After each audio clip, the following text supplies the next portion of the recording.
I think over the last 20 years, technology has been steadily removing a lot of the effort from daily life.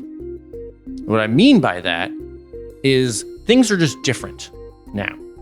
We don't call a restaurant to order food. We open an app. We don't wander the aisles of Blockbuster to find a movie. We just scroll, sometimes too long. We don't remember phone numbers. We don't hail a cab. We don't have to even remember how to drive across town. And before you roll your eyes, this is not some aging millennial remembering the good old days. I don't even think the days were that good. For one, I don't miss wrestling with a big binder of CDs trying to change the music while I drive. I don't miss printing out directions from MapQuest to find my way somewhere. And I certainly don't miss texting with a numpad. That was a nightmare. In a lot of ways, the frictionless way we navigate life now is better. It's more efficient, more convenient. But that inconvenience isn't just friction. It's experience. It's problem solving. It's making little choices to navigate life. And every time I offload a task or a skill to technology, I wonder if I'm cheating myself out of something. Are enough of these technological crutches adding up to fundamentally change my human experience? From Arizona State University, this is Lab Coat Optional, and today we're exploring that question. I'm your host, Pete Zrioka, and I'm joined by Andrew Maynard, scientist, author, and professor in the Rob Walton College of Global Futures. He spent much of his career examining how we navigate technological transitions. And I'm talking about stuff a little more consequential than apps to order food. I mean emerging tech like nanotechnology and things that could rewrite our biology or resurrect extinct species and even fuse biology and robotics. And yeah, artificial intelligence and its many, many promises. So it begs the question, how do we prepare ourselves for technological transitions like this? Thoughtfully, safely, responsibly, without losing sight of ourselves and what it means to be human.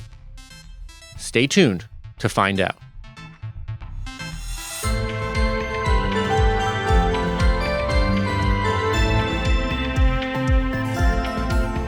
Andrew. Welcome to the show. It's a pleasure to be here. I'm so excited to talk to you today. I'm excited to see where this conversation goes. I wanted to give the audience an overview of your work. You've made a career out of helping society navigate emerging technology. Yep. Can you tell me practically what you do? So I, in broad terms, there are a couple of big areas that I focus on, but it's all sort of messy and convoluted because ultimately I'm driven by what I find intriguing and curious and different. But those two ideas are, first of all, that big question of how do we navigate what we might call technology transition? So a new technology comes along that seems to disrupt everything. Yeah. How do we make sure as a society we come out at the other end of that transition in a better place than where we started? And I focus on that because it's deeply complex and very few people have really grasped the level of complexity, because it's not just about the technology, it's about how society works, how politics work and policies work, how individuals work with our own way of thinking and our cognitive abilities and our sort of biases and mental shortcuts. It's a really big, complex bundle.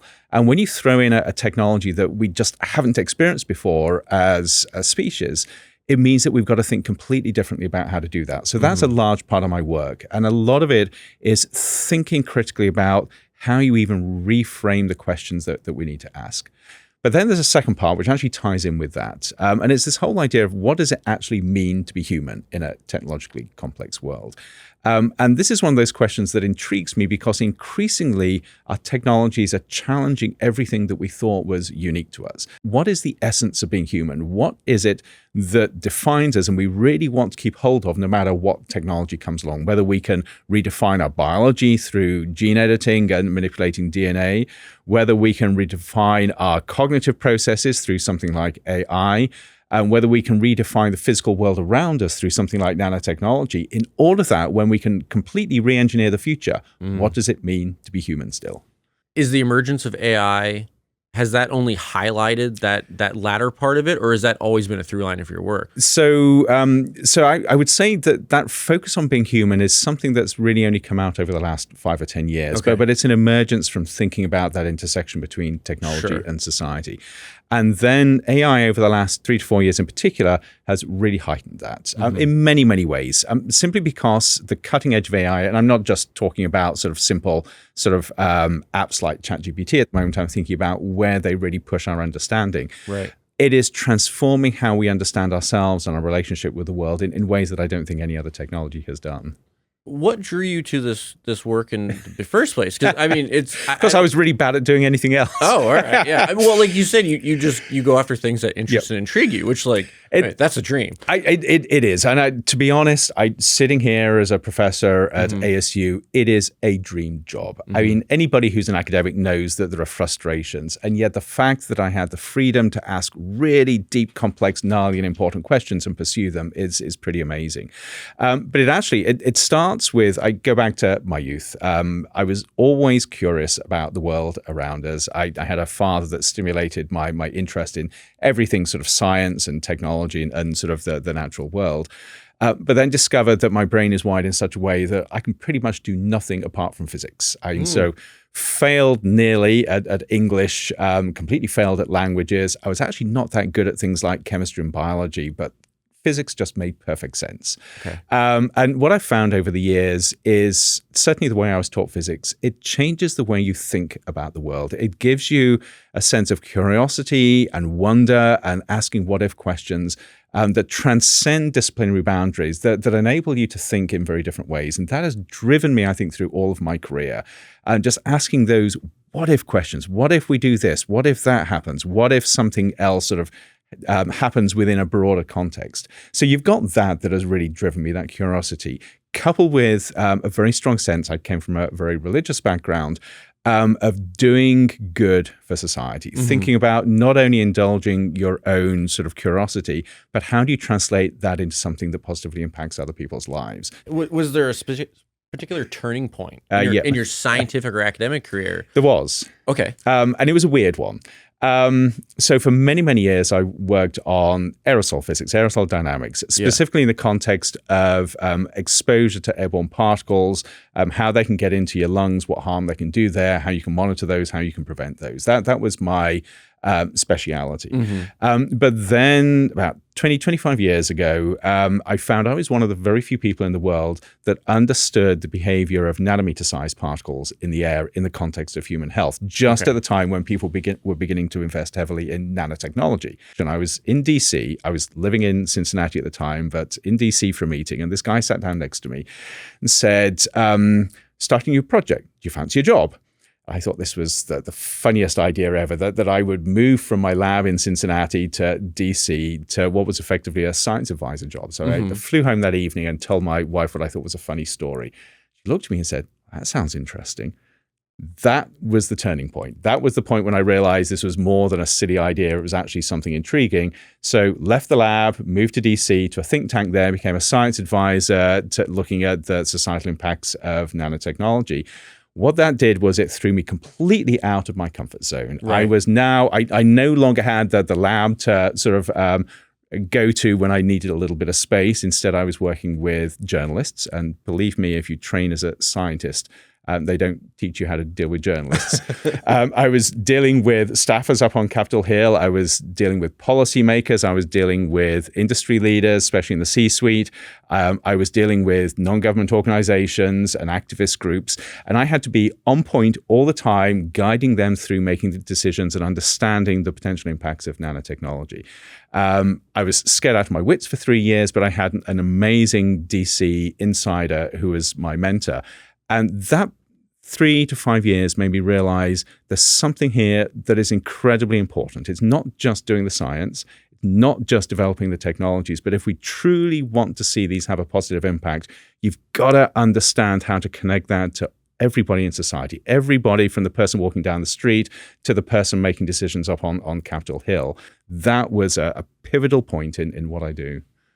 So you just hit on it there, but you've said before that everyone deserves a voice in shaping the future. Yep. So practically speaking, how do you bring people into that process, especially if they're not academics or versed in the science? Over the years, I've discovered it's way, way harder than I ever imagined. I still have this ideal, almost an ideology, that certainly everybody should be part of actively shaping the future, and everybody actually can be a part of that. Mm-hmm. But you have to understand sort of how to sort of make sense of that and make it work. The first part is realizing that pretty much everybody is smart enough to understand the implications of technologies that are coming along. Not everybody needs to understand how everything works at a deep level. In fact, most people don't. Right. But most people are smart enough to know that if you give them a particularly powerful technology that does certain things, there are certain things that's going to do to themselves, their lives, and those around them, which could be positive, but also things that they may not want to see. Mm-hmm. So you start off with that premise that everybody has this ability to understand things at that level and imagine different types of future. You then say, well, if they're going to sort of really sort of lean into that, they need knowledge, they need information, and they need information on their own terms. So the next step is, I think, and I've shown that it's possible to actually translate what is understood in science and technology circles into language that makes sense for people that are just trying to grapple with these things in everyday life. Once you've done that, you can begin to put the tools and insights into people's hands and in their heads so that they can not only imagine the sort of future they want, but they can work out how they personally can be part of that. Right. Whether that's just making decisions on their own, talking about it within their own communities, bringing people together in their communities, whether it's personal, whether it's professional, that really begin to nudge things in certain directions. Now, I said it's hard. It's incredibly hard because the pressures that either try and convince people they can't do that or prevent them from doing it are enormous. But I still believe that if you've got 8 billion people, there's a lot of power there. Yeah, I know. I would agree. So looking at some of the emerging technologies that we see now, are there any that you think deserve more attention, either because the potential is so exciting or people just don't know about it? There are. And again, it's complex. So I used to say when I was working with really big technology trends before AI was such a big thing, academics tended to focus on 3 things. This is going back sort of about 15, 20 years. It was nanotechnology, synthetic biology, and geoengineering. Okay. And these days you add AI to that. But they did because they felt like they were concepts you could wrap your hands around. The dirty little secret, though, is when it comes to the real world, those concepts don't mean a thing. If you're a startup trying to develop a new product, a new tech product, you don't care what the technology is called, you care what it can do. Yeah. And I'd say that because the true cutting edge of tech innovation doesn't lie within these big labels. It lies within the really creative, innovative ways of putting together hundreds or thousands of different sort of small technological advances. So then you build that out into the big world and look at what is happening that I think could be transformative that people aren't looking at or paying so much attention to. And just 2 or 3 things there. I'm going to start with AI. So AI is transforming everything. No matter what technology you look at, it is changing what we can do. But what intrigues me is it's not the things like ChatGPT and these conversational AIs that are transforming the world. It's the models that are 2, 3, 5 steps on from there. We call them foundation models or frontier models. Yeah. And it's the things that people are doing with these that you tend not to see that are utterly transformative. So for instance, models that use DNA like ChatGPT uses language. So you can literally tell it, create the genetic blueprint for an organism that has never existed before, and you can start doing that. Whoa. That's sort of a little bit mind-blowing. Yeah. But then you take that 2 or 3 steps further. The next one I would bring up is the ability to construct or reconstruct whole species, and it ties in with this use of AI. So there's this whole field of de-extinction, and people will have seen it. There was a big story about the dire wolf coming back last year from a company. I always want to call them Colossus. I think it's colossal. Okay. And that hit headlines. But generally, what this company is doing, one of the fastest growing biotech companies around, they're working out how to actually create brand new sequences of DNA, either to bring an extinct species back or modify species. So now we're beginning to see we actually have a level of control over the biological world that we have never had before. That's crazy. And then I'll throw a couple of others in here, and which just shows there are so many sort of edges of technological expansion that are below the radar. Another one is, and this is actually a colleague of mine here at ASU who is looking at this, that it isn't on many people's radars. It's biohybrid robots. The idea that you take a mechanical robot and you put biological parts in there to create something that achieves things that couldn't be achieved otherwise. And that Cyborgs? Well, we're going that way. And this is very, very diverse and very intriguing. But I'll give you a very simple example. You can actually buy this on the internet. You can take a cockroach and you can put a couple of electrodes in it and control that cockroach from your phone. Do I have to touch the cockroach? Yes, you do. I'm not interested. Okay. Right. But you could and now expand that out. So now you've sort of got the actual organism and you're putting the electronics in it. But now take it the other way. Imagine that you have a chip and you want it to start behaving a little bit more like the human brain. How about putting human neurons or animal neurons in there and actually creating like a miniature sort of wetware brain on that chip? Okay. So this is happening. Yeah. Oh yeah, that's cyberpunk as hell. It really is. And this is going on in labs. And I'm going to throw just one more in because there's so much going on here. There's a guy called Michael Levin who is redefining how we think about the nature of biology. Okay. And again, probably not on most people's radars. But if I was to ask you the question, if somebody loses an arm, why can't we regrow that arm? Because we're not lizards? Right. But what makes the difference? I mean, in principle, it seems crazy that we can't just regrow because our body surely knows what the shape of an arm is. Yeah. And what his research is showing is that actually we might be able to do this. That our cells are effectively like a multipurpose technology. They do what they do just because they've never been told they can do anything different. But you can take a cell and you can put it in a different environment, and there's this whole sort of area of bioelectric fields that show that you can get cells to behave completely differently to how they normally behave, even down to regrowing limbs. And this is a technology that basically says that DNA is just the starting point. Our genetics are just the starting point. How your body looks and behaves and grows is down to something that we have hardly researched before, these bioelectrical circuits and fields. And he is showing that we can do things with biology that we never even conceived of before. So, all right, let's apply your lens to that technology. Right? We can suddenly regrow limbs. Yes. What impacts would you think that would have on society at large? And both positive and, I mean, positive, there's a lot, right? Yeah. But like, obviously we can regrow limbs. Great. Yep. What negative consequences could you potentially foresee for something like that? Of course, yeah, and you can get dystopian very fast. Yeah, and of course, it's not just the limbs. This extends far out beyond there. But the positive, yes, if you lose a limb, potentially in the next sort of decade or so, we'll have the technology to bring it back. What does that happen? How does that apply, say, to soldiers on the battlefield? You've now got the ability, if somebody gets injured, to basically reconstitute them and send them out again. Yeah. And then you apply the biohybrid robots to that, and it gets really sort of scary.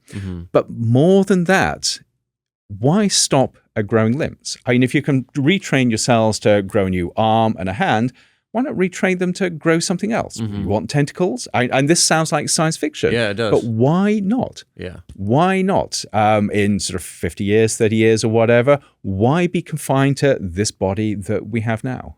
And I have no idea how that will change society. But it completely changes how we think about the future of what it means to be human. I can also see social implications, social support implications of like regrowing a soldier's limb. Yes. Like, well, we regrow your limb. We don't necessarily need to address like the mental trauma of that. Yes, yeah. Like, you know, we can cut funding for rehabilitation. Like, I'm a cynic, so I'm obviously... You can see exactly where some people will take it. But also, this gets to a really important nub of this, that it is so easy to get enamored with the technology to an extent that we forget about the context within which we're developing it. And the whole history of humanity is one that says if you ignore the societal aspect of technology innovation, you do so at your peril. You simply cannot focus on technology and technological fixes and expect society to be better without understanding how society works, how people work, what our aims and aspirations are, what the things are that drive us. So tell me about some of those lessons from history. Yes. Where has there been particularly good or bad tech transitions, and what can we learn from those? Yeah. So it's interesting looking back. And one of the things I would say here is I actually think we're at a very different point now in history than a lot of those previous transitions. What is interesting when you look at them, and we've got thousands of years of these, every technology transition has been painful, but ended up with society in a better place to a certain extent. So you go back, 4,000 or so years with the idea that the written word was going to destroy society because no longer would have things in our head, but it would be down on paper. Okay. And that also sort of comes all the way forward to the printing press, which was supposedly going to destroy the world. And then you had genetic engineering that was going to destroy the world. So we got and cars as well, obviously. So we got this long history of technology transitions that actually harmed a lot of people at the time, but somehow as a society, we managed to sort of work through it and end up in a sort of better place. And I say sort of because every problem in the world at the moment has got its roots somewhere in a technology transition. But what we can learn from that is that so far, over the long period of time, society has thrived. Over a short period, people's lives have been badly damaged. And perhaps one of the most interesting recent ones is you go back 25 years, 30 years to the introduction of genetically modified foods, which was actually a technology transition that went badly wrong. And we're still feeling the resonances of that now because of the number of people that are very suspicious about genetically modified stuff that they're eating or the corporate interests behind that. So that was one where I would look back and say badly handled, and it could have gone far better if people had been smart and understood how other people actually sort of operate within society. Okay. But by and large, we've done pretty well. The question is, can we carry on doing that forever? And anybody who knows anything about sort of physics, science, engineering, closed systems knows that nothing goes on forever. I was curious about meaningful public engagement with emerging technology. Yeah. You're using GMOs for an example. Yep. And I was thinking, unless I'm wrong, I don't think the public had a lot of say in GMOs before they arrived as a product. That is correct. In front of them, right? Yes. So how do we responsibly navigate new technology when a lot of us only encounter it when it's already commercialized? Yeah, I would say my thinking over the years has changed here, but the basis of my thinking, certainly as it was in the past, was that if people don't know what's going on, they can't be part of the conversation. Of course. Which puts a huge onus on making what's happening accessible and clear to people through various communication forms, social media, blogs, articles, news articles, talking to journalists, whatever. If you don't know what's going on, you can't be part of the conversation. Step number one. Yeah. But the second step is, what do you do with that information? How do you trust the information? How do you know that you're not just being sold a line, whether it's a doomer line or whether it's a hypester line? That is incredibly hard as well, sort of knowing who you trust. Then there is the social sort of a situation. So you go back to I'm going to use another example. Okay. Self-driving cars. Yeah. Waymos. Waymos, Teslas, you've got a whole range of them now. This is a really interesting test case because this is an area where people are beginning to get more information about what's going on, although a lot of people still are somewhat in the dark about this. But what we're finding is even when people have information about what is happening, what these companies are doing, what the safety record is, what the technology is, maybe where some of the risks are, they're bringing their own worldview to this, and they're making decisions based on what they think the world should be rather than where the technology is going. So more information certainly is no guarantee for a bright technological future. Yeah. Now, that means if people are going to have a voice in where the future goes, we've got to think about two or three things. You've got to realize that some people are going to see the future as different to you, and you've got to have the humility to realize that your vision of the future may not be a shared vision, and you've got to be willing to adapt to that. But you've also got to be able to work out how you help people sort of move towards something which is going to be good for them sort of en masse. And that is incredibly difficult to do at the same time as respecting their autonomy. And as I said, my idea has changed because I would say 10 years ago, I thought if you gave people sort of honest, accessible information, even if they made decisions that didn't align with you, they would generally be good decisions. I'm now beginning to think, especially in a world of misinformation, disinformation, that we've got to think a little bit more subtly and nuanced in nuanced ways about that. But I still believe you've got to start with making sure people have trusted sources of information and insights into what's going on. Do we still have trusted sources? I mean, you mentioned misinformation, disinformation. I don't know. I see things online and I'm like, is this AI? Is this AI? I'm not sure. I know it's getting harder and harder. It is getting really hard.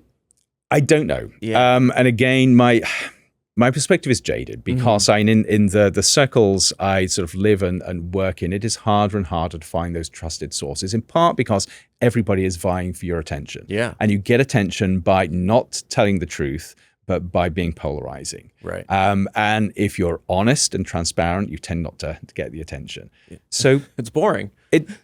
Well, hopefully it's not that boring all the time, but it is. Yes, it doesn't sort of capture you in the same way that other things do. It doesn't feed into the attention economy. So to me, that says I still think this is important, but we need both research and practice and action on how to sort of open up dialogue at scale in a world where that's increasingly hard to do. And I don't think we even have the tools or the insights and understanding on how to do that well at the moment. Yeah, I mean, I'd broadly agree with you. Of course, podcasting is one of those. So I know this is where you're going to change the world, you realize. We're a beacon of truth and light and factual. There we are, yes. And everybody should be listening. Yes, they should. You heard it here. So I wanted to talk about your recent book that you wrote with Jeff Abbott, AI and the Art of Being Human. Yes. Tell me what that book was about. Yeah. So for the book, first of all, the book is a very practical guide to thriving as a human being in a world where AI seems to be able to replicate everything that you thought was special to you. And we wrote it as a very practical set of tools. There are 21 tools in the book, as well as stories surrounding them, to help people sort of make sense of this AI world they're living in, and either use AI or not use AI, but thrive as a human being in this. But then, interestingly, it was driven by two very different ideas. So Jeff is a venture capitalist. He funds AI startups. And in his work, he was becoming increasingly aware that the founders he was working with had bigger questions about themselves and society and humanity, other than how do you make sort of the next best tech to make yourself a lot of money. And he realized they were grappling with these ideas of, as they were introducing these new technologies, how do they ensure that it leads to human thriving rather than just people being swamped by the technology? And then when we got talking, it was clear that I have very similar ideas from my perspective as a professor in a public university, where I see a lot of my role as enabling people to navigate similar sorts of things. So in a world of AI, how do we ensure our students can thrive as individuals, as humans in this technological world we're building?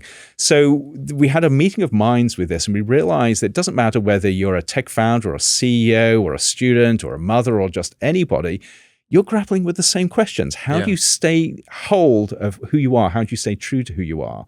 So the book effectively is a very practical guide to things that you can do to reorient your thinking in an age of AI and see how you can actually do that and make smart choices. Again, whether you're going to lean heavily into AI or whether you're going to back away from it. Going through the process of writing this book with Jeff. Yep. And outlining all these steps, how has that changed how you approach AI? It's certainly influenced and evolved my thinking. It's crystallized some of my thinking around how AI is impacting my own personal life, that of my students, and other people more generally. It's given me actually ways of thinking about it that I find very helpful and powerful and transformative. But there's a weird thing here. So I should say at this point, and you know this, we wrote the book with AI. So there's a meta irony here that we're writing about thriving in an age of AI while using AI. And we actually followed a very, very particular process. There were months of planning here. But the way the book is crafted, the stories in it, the tools that those stories lead to, were all driven by this AI process we used. And as a result, I learned stuff from this. Okay. The AI sort of developed insights and tools that I was looking at them and thinking, that's amazing. I hadn't thought of that before, but it's really powerful. Yeah. So you mentioned a moment ago your students. Yes. How have you noticed AI impact students? Because you've been a professor for a while. Yes. Yep. And the explosion of AI, and let's say like the past 5 years. I know, like yes. That's really rapid. And, Yep. That's a whole generation of college students. Yep. So what are you noticing? So a number of things, and some of them are counterintuitive. So the first and most obvious thing, students are using AI for their learning, in their courses, in their assignments. And there is no avoiding it. And there are very specific reasons why they do it. It's rarely nefarious. It's often because of how we have traditionally taught and created classes. And to be absolutely honest, backed our students into corners where they have no option but finding shortcuts.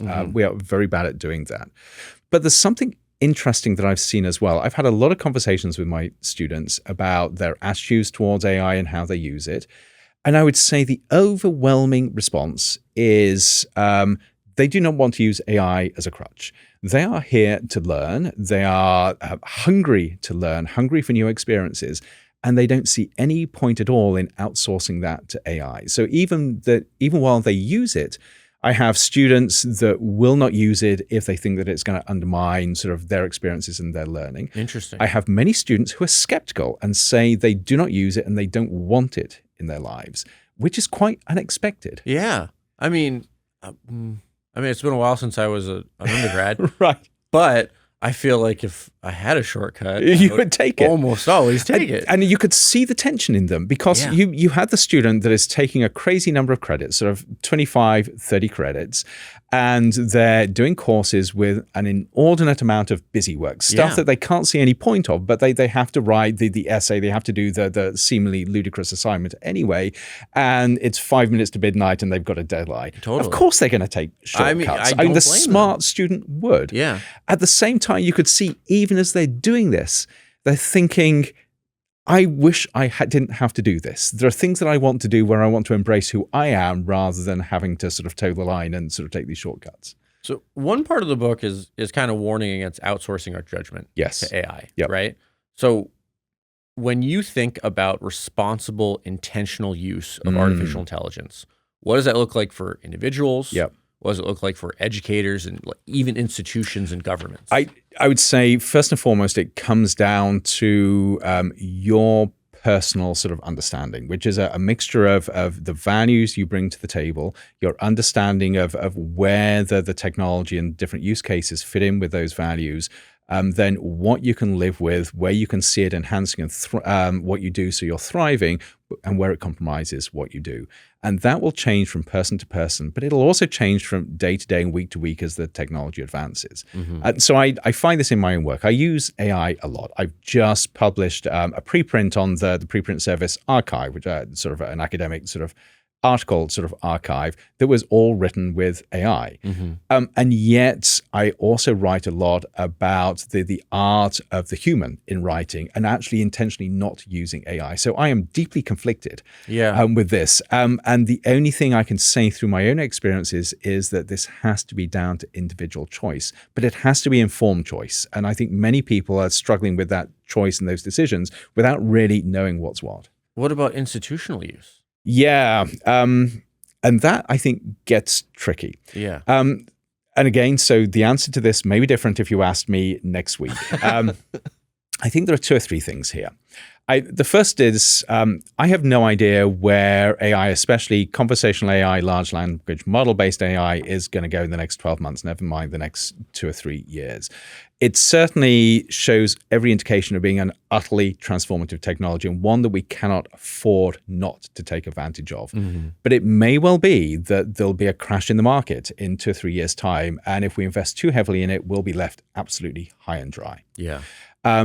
On top of that, we're finding more and more about the limitations of these technologies. So AI, something like ChatGPT, is superficially amazingly attractive.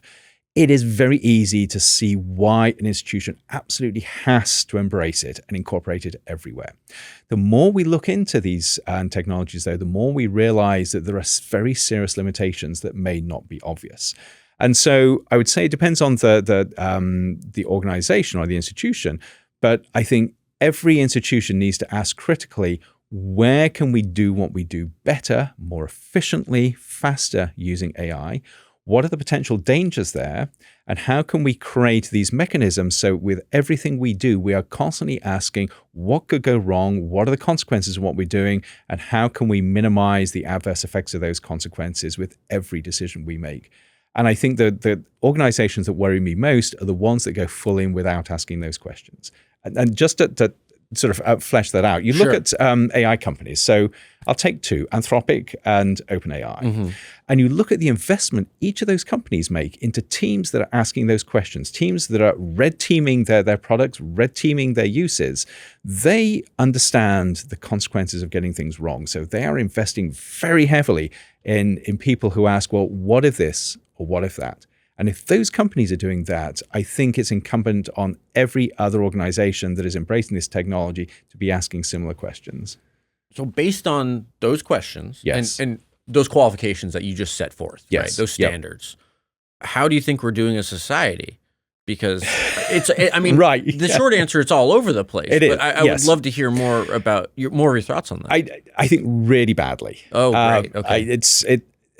It's not looking good, but it's complex. So in many ways, the horse is absolutely already left the stable. Yep. You cannot not use AI now. You cannot not invest. You can't in get it. away from it. It is ubiquitous. No matter what you're doing, if it's in the digital domain, you are effectively engaging with AI at some level. So you can't say no or stop it. We're not going to do this. You've got to somehow go with the flow, but you've got to work out how to charge your way through that. The trouble with society at the moment is that the pressures to go fast and not even think about breaking things are absolutely enormous at the moment. All the way from large institutions that feel that if they're not investing, they're going to be left out in the cold, to individuals who really don't understand how these things work. They all they know is they open a browser window, they can type something into a box, and they get a beautiful answer back, and an answer that seems to know them intimately and know exactly what they want. And most people don't know anything else beside that. And why should they? Yeah. So as an example, we all know that conversational AI hallucinates. It makes things up because of the very nature of the beast. And yet, and I know that, and the people that I work with know that. Amazingly, I think most people who use these platforms don't understand that. They think of it as a search engine. They think that it's a truth engine, that if they ask it something, it'll give them a truthful response. That gets slightly worrying as you begin to rely on the responses it gives. Yeah, we had a babysitter for my daughter who's like 4, and she was like, "Oh, let's bake cookies or something." And she pulls out her phone and asks ChatGPT how to like a cookie recipe. Yeah, and I'm like, why don't you just use Google? Like, what are you doing? Right, like, right. That is insane. Like, what if it tells you to use like 3 pounds of flour? See, that's right. And so the nice thing about this is these systems are getting better. Yeah. So they're more and more reliable. But even I was tripped up the other day, and this has got me thinking a lot. So I'm very well aware of the limitations of these systems. But I had a trivial case. I have a Panama hat that's begun to fray at the top. Okay. So I was on Anthropic's Claude, and I sent it some pictures and said, "Is there any way of fixing this?" And it said, "Yeah, these are the ways that professionals do it. And the most ancient way is to use beeswax." And it said, sort of, this is what you do. You buy some beeswax and you sort of rub it on the area and then you melt it with a hairdryer. It went through a step-by-step process of how to do this. It all made perfect sense. So this is great. Went onto Amazon, ordered some beeswax. And I thought, I should just double check this. So I said, could you give me a source that just sort of goes through this, an independent source? And Claude came back to me and said, I must apologize. It seemed like a logical thing to say, but there are no sources. Nobody has ever done this before. I made this up. And I realized I'd fallen into exactly the same trap. Yeah, don't put beeswax on your Panama hat again. Well, at least if you do, you have no idea what is going to happen, because this is not a thing that anybody else has done. Oh boy. Okay. but the fact that I actually ordered this stuff before asking the question. So, all right, I was curious who you wrote this book for. It almost seems like for me. Obviously, yeah, like yes. you wrote it for this yourself. is not for anybody else. Yes. So, who did you have anyone in mind when you were writing, or was it kind of like a journey of self-reflection? It was a journey of self-reflection, but we did have very clear audiences. Okay. The business and management community were very, very clear there. And in some ways, it reads like a management book. It's got clear sort of tools in it. It's got clear sort of hands-on exercises that you do. But in my mind, I was actually also thinking about sort of almost anybody who's grappling with this. So one of the unique aspects of the book, and this is actually something that evolved as we worked with AI to think about how we do this, is it's all stories based. Yeah. These are all fictional stories, and they involve characters from around the world. And through those stories, we actually illuminate both the challenges that real people face and the ways that they can actually address those challenges. And we actually had a bit of pushback around this to start with, but we did it for a couple of reasons. One is, whoever you are, whether you're a CEO or a founder or a parent or whoever, it is far easier to understand how to sort of see the world of AI if you can do it through the eyes of somebody else who you resonate with. So the stories are there so that people can sort of insert themselves into the book and actually see themselves in it. An incredibly powerful mechanism. And secondly, I mean, as humans, we construct our whole idea of the world through stories. It's how we've evolved. It's how we actually make sense of the world around us.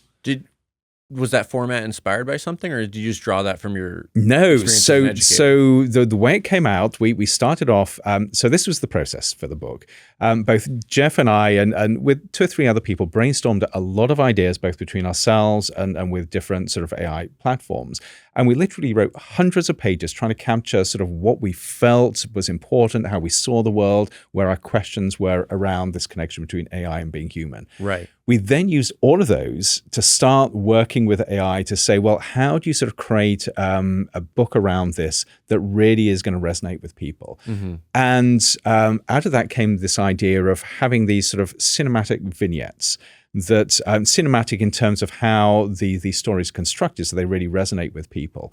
And from there, we ended up with the actual stories. So the seed of that idea actually came from AI during our brainstorming session. Interesting. Yes. Because I was going to say, it reminded me, have you read Ministry for the Future? Yes, I have. So yes. that's what the format reminded me of. Yes, again, sort of very much this idea of the power of storytelling to tell a greater truth. Yes. Interesting. Well, I wonder if, what LLM did you use to write it?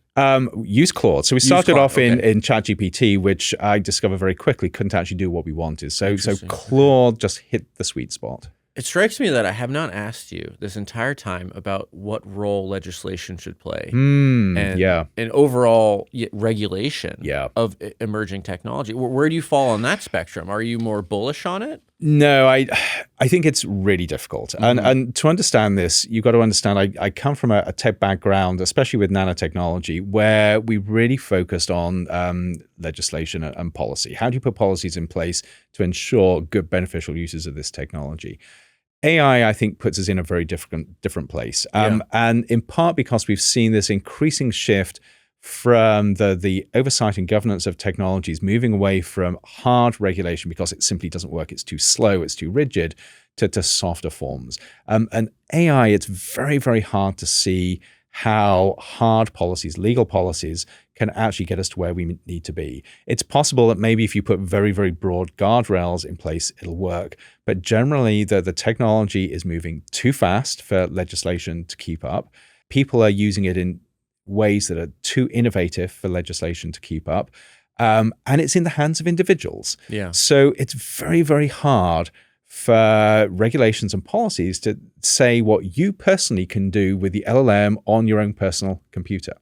So that tells me, yes, you've got to think about sort of the broad guardrails in terms of regulations, but it's more important than ever that individuals understand what their responsibility is to be part of building this future with the power that they have. Then that scales up from individuals to communities, to organizations, to companies, to whatever.